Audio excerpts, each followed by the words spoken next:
say this, so I'm just going to come out with it. I finalized the movie deal. Excuse me?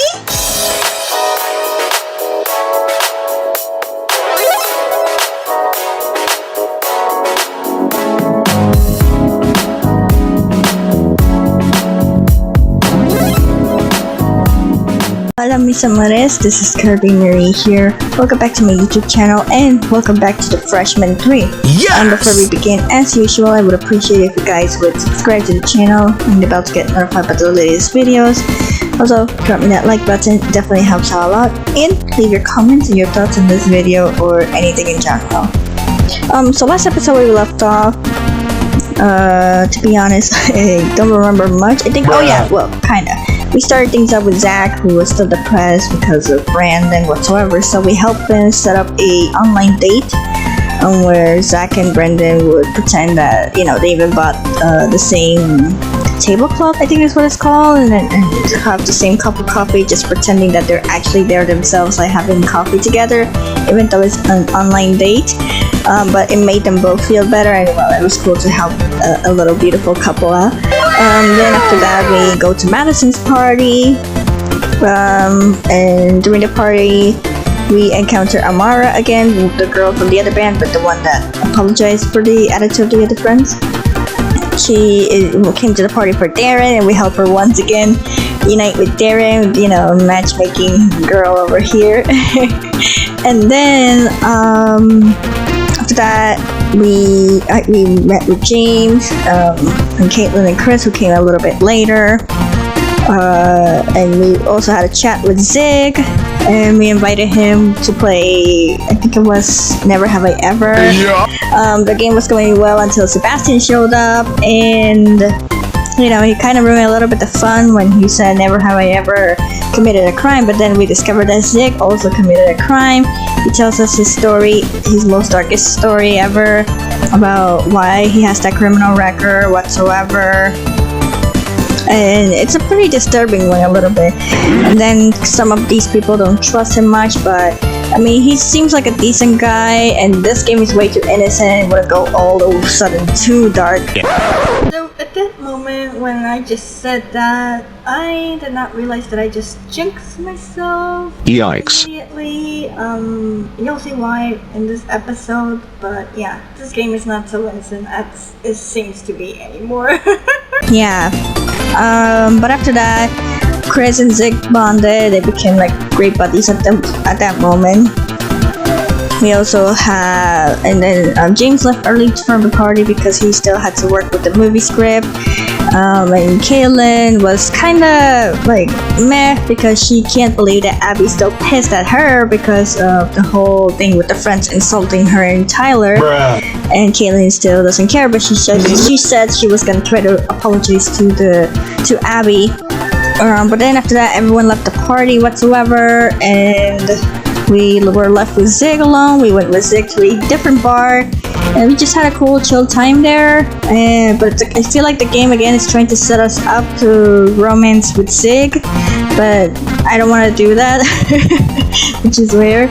And then in the end, we got a call from Gabriela, Professor Vasquez's daughter, who needed a babysitter, and so now we're on our way there. We don't know who we're going with, but it's pretty safe to say that we're just gonna have a lot of fun. So yeah, let's get started then. Chapter 8, Misadventures in Babysitting. Tensions run high as you try to juggle your personal life with a babysitting gig for Gabriela. And it's 15 minutes. You quickly get dressed before heading over to Gabriela's to babysit Enrique. Red. I like this outfit. Looks cute on me. Perfect. Gotcha. You arrive at Gabriela's apartment and knock tentatively on the door. Hold on, just 1 second. There's a scuffle behind the door, and after a moment, it swings open. Gabriela stands in front of you, looking frazzled. Oh, good, it's you. Charles is supposed to meet me downstairs. I was worried for a second he'd come up, and I'm clearly not ready. What do you mean? You look great. That's sweet, but a total lie. Ooh. She opens the door wider, and you follow her into the living room. Wow, this place is nice. Lucky for me, Rico isn't old enough to make messes yet. I hope the train ride wasn't too bad. It's not the worst. Besides, it gives me a chance to catch up on homework. At that moment, baby Enrique starts crying. Oh, shoot. Don't worry, this is what I'm here for, remember? You just finished getting ready. You're a lifesaver. You pick up Rico from his crib while Gabriela rushes off to the bedroom. Shh, now it's alright. Rico's crying calms as you gently bounce him up and down. So, Gabriela, how you meet Charles? Gabriela peeks around the corner, one eye rolled in eyeliner.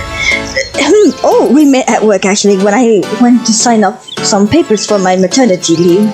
He started a few weeks ago and we just sort of hit it off. That's great. Has he met little Rico yet? It's a little too soon for that. I want to make sure the guy's going to be around for a while before things go that far. It must be hard getting back out there after you having a kid. To be honest, I never thought I'd date again after Enrique's father left. Yikes. But you know what they say, when life gives you lemons, I just wish I wasn't so darn nervous. I feel like I'm going to throw up. Disgusting! I'm sure you'll be fine. This guy obviously likes you. Just remember to be yourself. There's no way he won't be into you if you stay true to yourself. If he's worth your time, he'll like you for you. Gabriela exhales shakily and grins at you. You're right, Kirby. As long as I'm relaxed, everything will be fine. Gabriela pulls her phone out of her pocket, checks it, and groans. Shoot, he'll be here to pick me up any minute. Honestly, Gabriela, you look great. If Charles doesn't think so, screw him. I guess you're right. Would you really be okay watching Rico alone until James arrives? Yeah. Before you can answer, there's a knock on the door. Okay, I thought I told him to meet me downstairs. Oh, that's probably just James. You'll go and open the door and smile. Hey James, thanks for offering to help out. It's really no problem. Rico and I have quite the rapport, isn't that right? Rico reaches for James and James scoops him out of your arms with a grin. James, so good to see you. Though I guess I see a lot more of you these days. That trick you taught me with the laundry machine was such a huge help. Laundry machine? Kirby, did you really not notice that this is my apartment building? I live upstairs. Huh, I thought the layout looked a little familiar. Well, thanks for helping out Kirby today. I feel a lot better about leaving now. Hey, you didn't have to be worried to begin with this. We got this under control. Now you go get him. Okay, I guess it's time. She walks over to you and plucks Rico out of your arms, showering him in kisses. Mommy loves you. Yes, she does. Take good care of him, alright, Kirby? Of course, we're going to be best friends, aren't we, buddy? Rico burbles happily. Gabriela hands Rico back to you and smiles at him wistfully, then she heads towards the door. Good luck to you. Good luck you too. Don't worry, everything will be just fine. The door shuts behind her and almost immediately Rico bursts into tears. Oh no! James lifts Rico up and sniffs his diaper. I got this one. He carries Rico over to the changing table and begins to change his diaper. I'm actually pretty surprised Gabriela didn't ask me to babysit. It's probably because she wanted a feminine touch. I think Gabriela may have needed a girl-to-girl pep talk even more than a babysitter. Ah, I see. That's definitely not my area of expertise. Too bad my womanly sensibilities did not extend into the realm of childcare. James picks up Rico. Rico begins to wail once more, grabbing onto the front of James' sweater. Oh no, not again. Don't worry, this is exactly why you called me. Seems to me like it's story time. James hands Rico back to you and you take a seat on the couch while he rummages through his bag. Did you just keep children's books on your person at all times? Only when I'm babysitting. Nice. He pulls out a battered book of fairy tales and settles down on the couch next to you. That book looks like it's taking a beating. It's actually a personal copy from when I was a kid. My nanny used to read it to me. That's really sweet. I'm sure Rico will love it too. Won't you, Rico? James holds the book close to Rico's face to get his attention. Rico's eyes focus on the book and widen in curiosity. That seems like a yes to me. Let's start with one of my favorites. James clears his throat as he flips through the pages. Here we go. Once upon a time in a land far, far away. After a while, Rico has stopped crying completely. Perfect. That's better. I forgot how much I like the quiet. I don't know, Kirby. I've seen this look before. I don't think he's quite done yet. come on.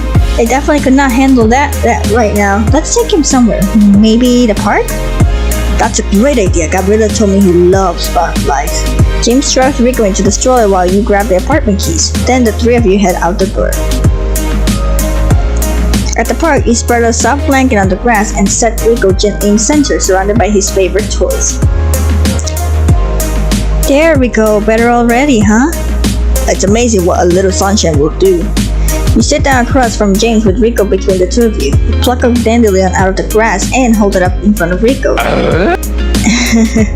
James blows on it and Rico smiles as the seeds blow away on the wind. Hey, isn't that Chris' friend Darren? James points at one of the park benches across the park. Darren is slouched forward and frowning. Something's wrong. Yeah, he looks kinda sad. How could anyone be sad on a day like this one? I'm gonna go talk to him. Watch Rico for me? No problem. Rico and I will be just fine here. You lean down to give James a quick kiss on the lips, then make your way over to Darren. Darren, what are you doing here? Oh, hey Kirby. I crashed at a friend of mine last night who lives in this area. I stopped here on the way to get coffee to clear my head, you know? Sorry, I didn't mean to intrude. I saw you across from the park and I thought you looked a little down. Darren sighs and rubs his eyes. You sit down next to him. Is everything okay? It's fine, it's just girl problems. Are you talking about Amara? I saw you two at Madison's party the other night. It looked like you were hitting it off. Yeah, well, I don't really know. I'm having trouble reading her. I wish I had a girl decoder ring. I'm sorry to hear that. I think you should just talk to her. It seemed like she was interested. Yeah. I'm sure everything is fine, Darren. Like you said, maybe she's just hard to read. Maybe so. I'll see if she wants to hang out again sometime. I just wish these things were simpler. Like with you and James. You guys are like the perfect couple. Yeah, perfect.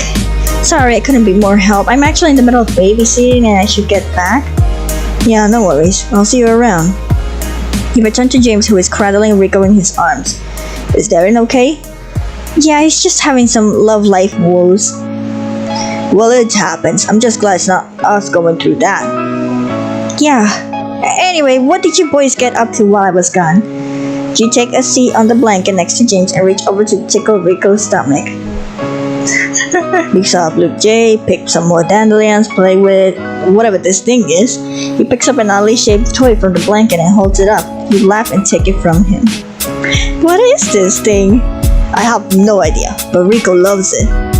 You hit the top of the toy and it spins, lights up, and makes a strange honking noise. So that's what it does. Oh my god, James. You, James, and Rico spend the day at the park until the sun starts to fade in the sky. We should probably get Rico home before it gets too dark. Alright, I'll pack this stuff up.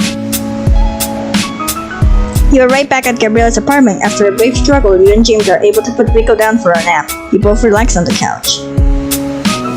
Finally, we have a chance to catch up. I missed you so much. He takes your hand in his, placing a gentle kiss across your knuckles. You smile weakly and slowly draw your hand away. Yeah, I missed you too. Cubby, is everything alright? It's really not. Actually, talking to Darren about Amara got me thinking about the problems in our relationship. Our problems? I thought you were okay with this film idea. I am, but it's not that specifically. It's the fact that this is the first time we had a real conversation in weeks. And the few times we have talked, it's LA this, Jasmine that. It's like, you can't wait to leave. Cub, you know that's not true. Really, James? That may be so, but it still feels that way. I know you're not intentionally trying to hurt me, but every canceled plan, every unanswered phone call, it still hurts, James. Kirby, I'm sorry. I swear I spent every waking moment with you if I could. I've just been so busy. Yeah, so I've heard. Yikes. James tries to put his arms around you, but you shrug off his embrace. I've just been feeling really alone lately. Everyone's always off doing something. What about your housemates? Or you must have made some new friends at Hartfield recently. Abby has Tyler. Zach is moping around all the time, and I don't really know Zig that well. And in any case, none of these people are you. I haven't been a good boyfriend lately, have I? Honestly, no, not really. Yikes. Even when you're around, you're not really. Cubby, I promise I'll do better. I'll be around whenever you need for me, for whatever you want. But you can't promise that, especially when you could be across the continent soon. I can try. I'll do my damnedest. I can't promise that. I don't doubt that you want to make this work, but what? But that still doesn't fix all of our problems. I know that, but we can work it out, can't we? James, we can try. I'll try my hardest if you will. Yes, of course, I want to be with you, and I don't care what it takes. I'll tell Jasmine I can't go to LA. I could never ask you to do that. Well, I would. I need you to know that I would do it. James puts his hands on either side of your face, pulling you towards him and kissing you urgently and passionate. After a minute, you pull away breathless. So what do you say? Alright, let's work on it, okay? Hearing you say that is like music to my ears. And I promise you, I'm making a change. I'll make sure to text you and call you even when I can't be with you. And when we are together, I swear all attention is on you. Now we're getting somewhere. He puts his arm around you and kisses you gently. I love you, Cubby. I love you too. Really? I really, really do.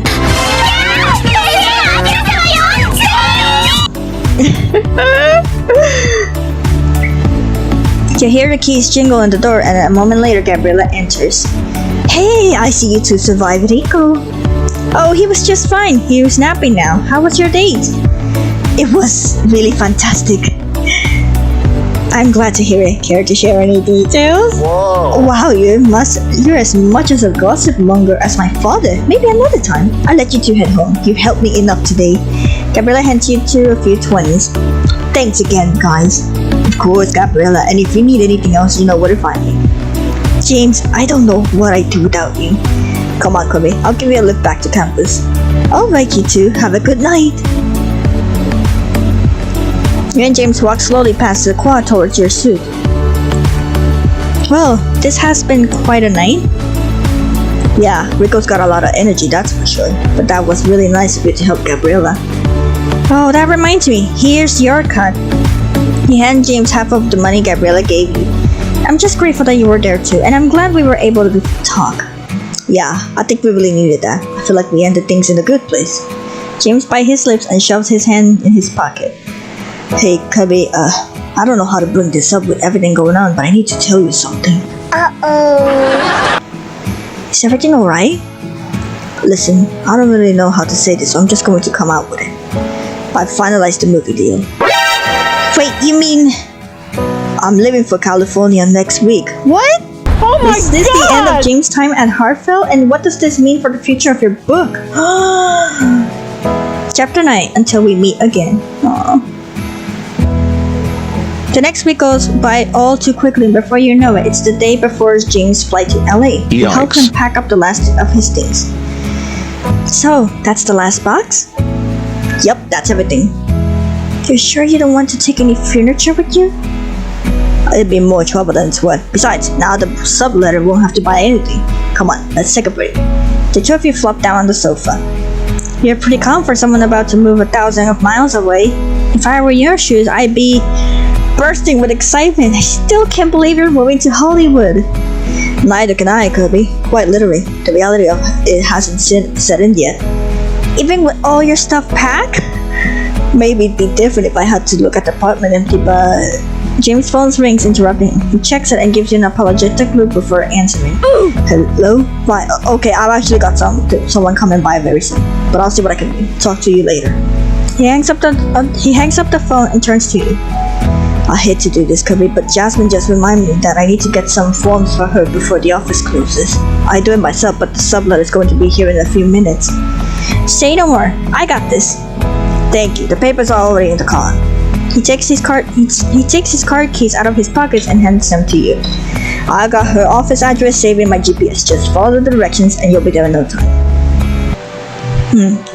You drive over to Jasmine's office. When you enter, Jasmine is too busy talking on the phone to notice you. Frankly, I'm not worried about it. It's not like we're going to last much longer anyway. She's so young. Jasmine glances over her shoulder and sees you. She presses the phone to her chest. Are those James forms? Yes, we're just talking to. Just leave the papers there on the table now. If you'll excuse me. She lifts the phone back to her ear. You drop the forms on her desk and let yourself out. What is she? You pick up James at his apartment. He drives out the two of you for a restaurant. You split a pizza. Thanks again for dropping those forms off for me. No problem, but there's something I think you should know about Jasmine. What is it, Kirby? I think she's trying to steal you away from me. Steal me away? Kirby, I know you're disappointed I'm moving, but... No, I mean romantically steal you away from me. Where did this come from? While I was dropping off forms, I heard Jasmine say something about a relationship that she was certain wasn't going to work out. I don't follow. I think she was talking about us. She said that the girl was so young, she probably wants to break us up so she can have a move. I don't think you have anything to worry about. Even if she was talking about us, which I'm not convinced she was, she was probably just gossiping. And what does she know about us? James puts his hands on yours and squeezes lightly.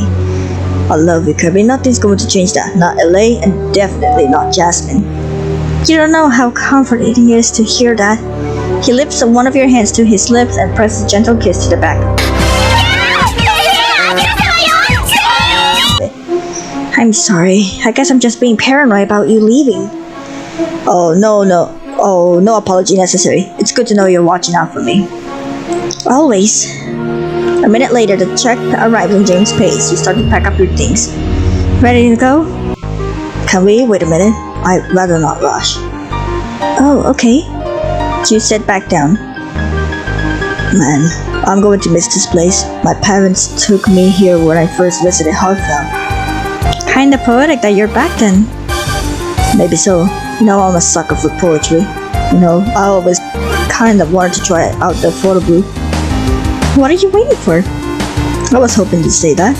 You pull James over to the photo booth and put in a $5 bill. The two of you step inside. 3, 2, 1.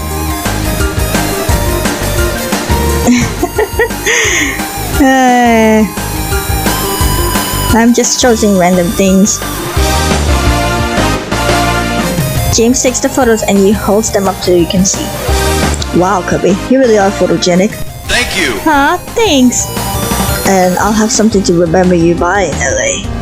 You lean over to the seat and give him a kiss. He smiles as you pull away. Come on, Kirby, let's go for a walk. There's a park near here. Lead the way! No, he doesn't want to leave. The two of you walk around the park for a while as evening turns into night.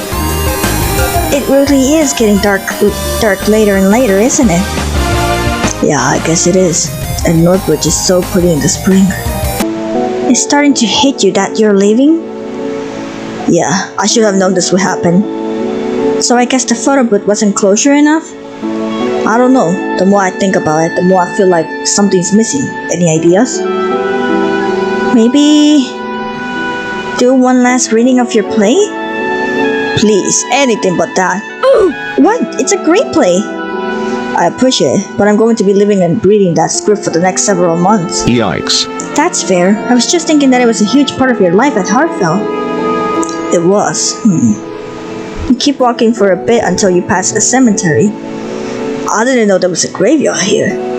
Funny that you're still learning things after 3 years. Yeah, I still haven't been to Vasquez's grave. You haven't? Apparently the funeral was really small and then I was going to visit, but I got so busy with all the movie stuff. Have you? No, I'm guessing you know where he's buried? Gabriela told me. He's buried in another cemetery not far from here. No. Then let's go. We can make a stop at the grocery store and get some flowers. Yeah, it's quite quiet at night at the graveyard and the moon is out. You feel the raindrops to start to fall on your skin. It sure is spooky here. Let's not linger. Do you know where Vasquez's grave is? I think Gabriela said it would be toward the back. James takes your hand and the two of you slowly walk to the back of the cemetery. Here it is. and wicked Vasquez. All of us failed to match our dreams of perfection, so I rate us on the basis of a splendid failure to do the impossible. He would request a Faulkner quote for his tombstone. Remember the first time I set foot in Vasquez's office and he complained that Faulkner never had to deal with bumbling assistants? He said that last one wore too many stripes. He laughed for a moment, then sighed as he stared down at the graveyard. The gravestone, sorry. Strange to think that it only happened a few months ago. It feels like I knew him for a long time, but I guess I didn't really. Maybe not, but I think this tombstone makes it clear how much of an impact you had on him. You think so? I've worked with Vasquez for 3 years, and the one thing I remember most is that he had no patience for human error. Not mine, not his assistants, and certainly not his own. I think that's why he was so hesitant to reach out to Gabriela for all those years. And then when you showed up and you were everything Professor Vasquez thought he hated, and yet you completely turned his life around. Because of you, he was able to pass away knowing he was loved and will be remembered. Wow. Of course, that's just my interpretation, and the beauty of written word is that it could be read in an infinite number of ways. I guess we'll never know for sure. I take a step toward the tombstone and begin to speak. Hi, Professor Vasquez, it's Kirby.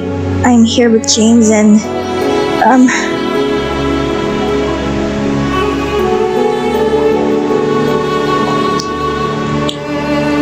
we both miss you so much.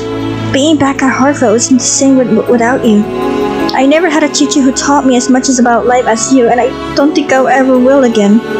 I'm so grateful for the time we had together, however short it was. So I guess what I'm trying to say is thank you and goodbye. That was beautiful, Kirby. You turn to see James standing beside you. He takes your hand. Thanks. I hope I was able to do his memories justice. I think he'd be very happy to hear what you said. By the way, the camera turned off. He brushes a bit of hair out of your face and kisses you softly.